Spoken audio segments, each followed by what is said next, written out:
सुप्रभात बच्चों। आज कक्षा 9 में हम वाक पढ़ेंगे जो कश्मीरी कवित्री द्वारा लिखी गई है। कश्मीरी कवित्री हैं ल द यद, जिनका जन्म 1320 में और मृत्यु 1391 में हुई थी। उन्होंने वाक के माध्यम से ईश्वर प्राप्ति की बात कही है। यहाँ पर पहला वाक है, रस्सी कच्चे धागे की खींच रही मैं नाव, जाने कब सुन मेरी पुकार, देव करें भवसागर पार। पानी टपके कच्चे सकोरे, व्यर्थ प्रयास हो रहे मेरे, जी मैं उठती रह हो, घर जाने की चाह है घेरे। तो यहाँ पर जो कवित्री हैं वह कह रही हैं कि परमात्मा प्राप्ति के जो विभिन्न प्रयासों की चर्चा है वह या उसके प्रयास असफल हो रहे हैं। कवित्री अपनी जीवन नैया को कच्चे धागे से, यहाँ पर रस्सी कच्चे धागे की का अर्थ है अपने नैया को वह कच्चे धागे से खींचने का प्रयास कर रही है। पता नहीं ईश्वर उनकी पुकार को कब सुनेंगे और उन्हें भव सागर के पार करेंगे, अर्थात उसे मुक्ति प्रदान करेंगे। सकोरे कच्ची मिट्टी के बने होते हैं, तो जो थोड़ी ठेस लगने पर, थोड़ी सी धक्का लगने पर टूट जाते हैं। ईश्वर को पाने के लिए जो प्रयास किए जा रहे हैं वह भी उसी प्रकार कमज़ोर साबित हैं। कवित्री के उन प्रयासों को कच्चे सकोरे के समान बताया गया है। वह माया मोह के जाल में फंसी है।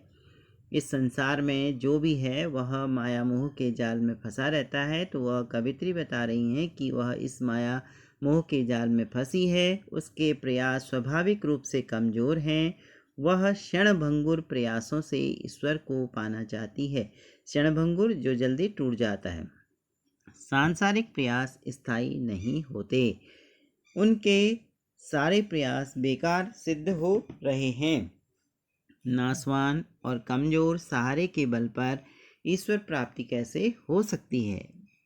ये सहारे व्यक्ति को सांसारिक माया मोह के जाल में उलझाए रखते हैं या उलझाने वाले होते हैं। कवित्री सांसारिक भवबाधाओं को छुटकारा पाकर ईश्वर को पाना चाहती है, परंतु मोक्ष प्राप्ति के सभी मार्ग अवरुद्ध हैं, बंद हैं। रह रह कर उसके मन में मोक्ष प्राप्ति की हुक उठती है। मोक्ष प्राप्त करने की जो हुक है, मीन्स पीड़ा है, वह बार बार जागती है। अगला है, खा खा कर कुछ पाएगा नहीं, न खाकर बनेगा अभिमानी अहंकारी। सम खा तभी होगा समभावी, खुलेगी साकल बंद द्वार की। साकल का अर्थ है कुंडी जो चिटकनी होती है।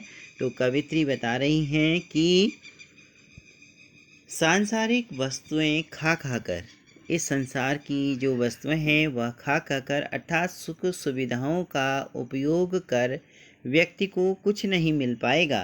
न खाकर अर्थात व्रत तप, जो हम उपवास करते हैं, व्रत तप, व्यक्ति को अपने ऊपर घमंड हो जाता है। उनको अगर वह करता है तो उसे घमंड हो जाता है। ये दोनों स्थितियां ही सुख नहीं देती। यदि व्यक्ति को खाना है तो वह सम, अर्थात जो उसके अंतःकरण की इंद्रियों पर नियंत्रण करे। सम खाना अर्थात अपने जो इच्छा है उनको मारना। व्यक्ति जब सभी अपनी इंद्रियों और मन को वश में कर लेता है तब वह संभावी हो जाता है। फिर उसे सांसारिक सुख साधन अपनी ओर नहीं खींचते। खुलेगी बंद द्वार की साकल का प्रयोग कवित्री ने बुद्धि चेतना के व्यापक होने के अर्थ में किया है। हमारी बुद्धि जब व्यापक हो जाती है तो ज्ञान के नेत्र खुल जाएंगे, फिर मन मोह माया में नहीं फंसेगा। आई सीधी राह से गई न सीधी राह, सुषम सेतु पर खड़ी थी बीत गया दिन आह। जेब टटोली कौड़ी न पाई, माझी को दूं क्या उतराई।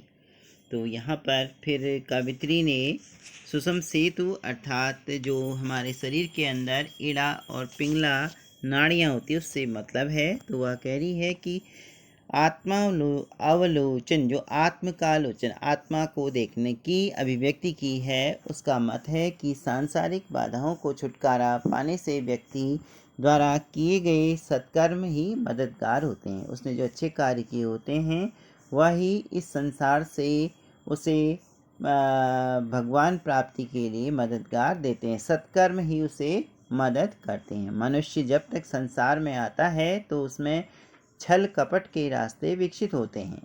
वह ईश्वर से निरंतर दूर हो जाता है। सुषम सेतु से विवाह है। जो मनुष्य के अंदर एक सुषुम्ना नाड़ी रूपी जो पुल होता है, वह हठ योग शरीर की 3 प्रकार की नाड़ियाँ होती हैं। पहले कवित्री ने हठ योग को ईश्वर प्राप्ति का साधन माना है और ईश्वर प्राप्ति न हो सकी और उसमें लगाया गया समय बेकार हो गया।